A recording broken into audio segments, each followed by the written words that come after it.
Gracias. Con la venia de la mesa directiva, compañeras senadoras, compañeros senadores. El PRI está por la transparencia. El PRI está por la rendición de cuentas. El PRI y sus senadores estamos por la democracia sindical. Todo ello con pleno respeto a la autonomía sindical y a la Constitución General de la República. O sea, estamos por la autonomía sindical, estamos con la Constitución General de la República y voy a argumentar por qué. El tema no es la forma de voto, el voto y la forma de hacerlo no está en discusión, es un tema de legalidad.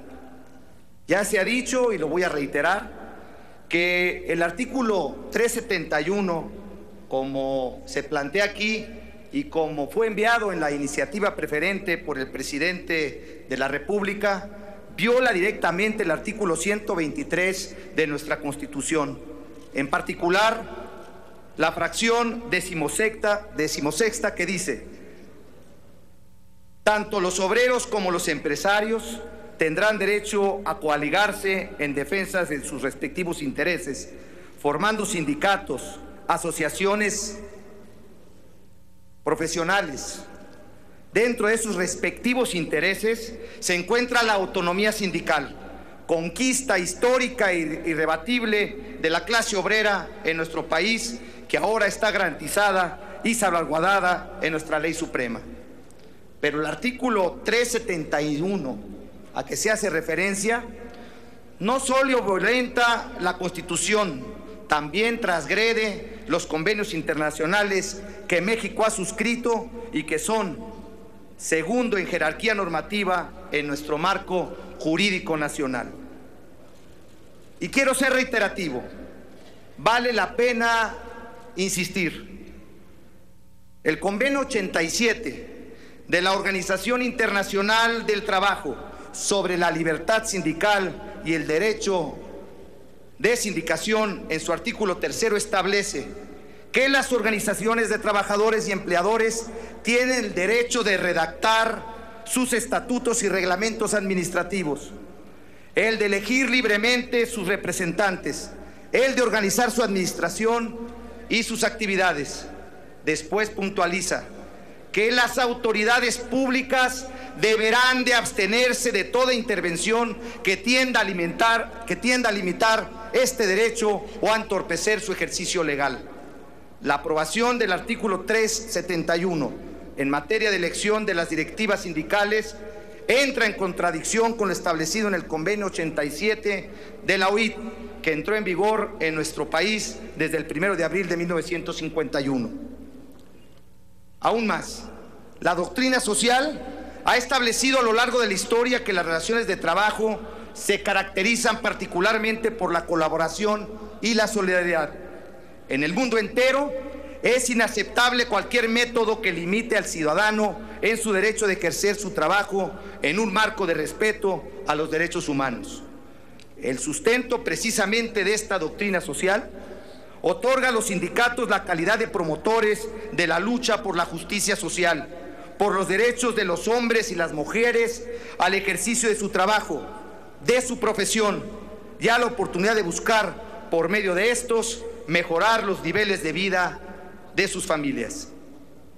El sindicato es por excelencia la forma de asociación de los trabajadores por la vía de la colaboración, de la capacitación, de la generación de un sentido de pertenencia respecto a la gestión pública. ¿Cuántos ejemplos tenemos en México del trabajo sindical? Ha quedado documentado en la historia de nuestro país que la participación de las organizaciones sindicales en la solventación de los problemas laborales, en la sensibilización de la autoridad frente a la importancia de generar en los entes de gobierno un sano ambiente de trabajo con miras al crecimiento de la productividad. Cuando los doctrinistas se refieren a la figura de los sindicatos, no suponen a estos sometidos a ningún poder, no los relacionan jerárquicamente a una instancia. Los doctrinistas, cuando hablan de los sindicatos en la expresión perfecta del término, se refieren a herramientas democráticas que tienen su fin superior, que es el de asegurar los justos derechos de los hombres y mujeres a un trabajo digno.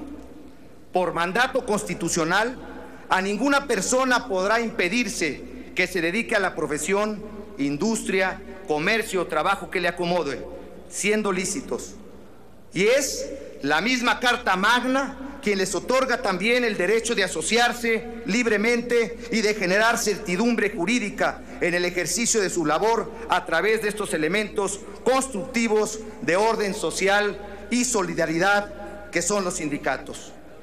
Y estamos entonces frente al proyecto de decreto que reforma y adiciona a la Ley Federal del Trabajo, que sin duda permitirá desde este marco legal fortalecer la responsabilidad del Estado en la generación de empleo, en elevar los niveles de productividad y competitividad, en la transparencia y rendición de cuentas, en la capacitación a los trabajadores, en las oportunidades para nuestros jóvenes y mujeres en temas tan relevantes como la seguridad e higiene, y todo ello siguiendo esquemas establecidos, entre otros, por la Organización Internacional del Trabajo. Compañeras y compañeros, quienes representamos a la bancada del Partido Revolucionario Institucional, nos sumamos a una reforma laboral que ha venido construyéndose a través de muchos años en México, a una reforma laboral que responde a la dinámica social que vivimos y que le da la justa estatura a lo que por mandato de nuestra ley fundamental significa que todos y cada uno de los mexicanos y las mexicanas tengan acceso a un trabajo digno y provean a sus familias de lo básico y lo justo. Sin embargo, advertimos la importancia de cuidar que no se vulnere la autonomía y la democracia sindical, que no se irrumpa en la independencia de los sindicatos. Y aclaro, esto no implica que leyes secundarias regulen el funcionamiento de estas organizaciones. Sería una contradicción que defendiendo los derechos de los trabajadores se votara por la opacidad en el trabajo de los sindicatos. Ese no es el caso, compañeras y compañeros. No hay temor a la transparencia ni a la rendición de cuentas. Ya quedó claro con la adhesión de nuestra bancada a las propuestas de modificación de los artículos 364 bis y 365 bis. No hay temor a que se aplique la ley con todo su rigor cuando se trate de organizaciones sindicales que falten a su objetivo primordial, que es el de proteger a los intereses de los trabajadores. A quienes movidos por ambiciones personales utilizan las figuras de los sindicatos para intereses personales, a esos que se les castigue. Pero no nos confundamos, los sindicatos, sus atribuciones, los esquemas de transparencia y rendición de cuentas en la aplicación de los recursos ya los contempla nuestro Estado de Derecho. Seamos cuidadosos entonces de no restarles autonomía a estas organizaciones e inhibir el derecho del trabajador a asociarse y a buscar su legítima representación a través de las mismas. La historia de México y el parteaguas de la revolución concedió precisamente a los sindicatos derechos irrenunciables como la contratación colectiva y el derecho de huelga, con el propósito de generar un equilibrio entre los factores de la producción. Si alguien desvirtúa estos propósitos, senador, lo insisto, termine su se le participación. castigue. Concluyo. Gracias. La historia habla.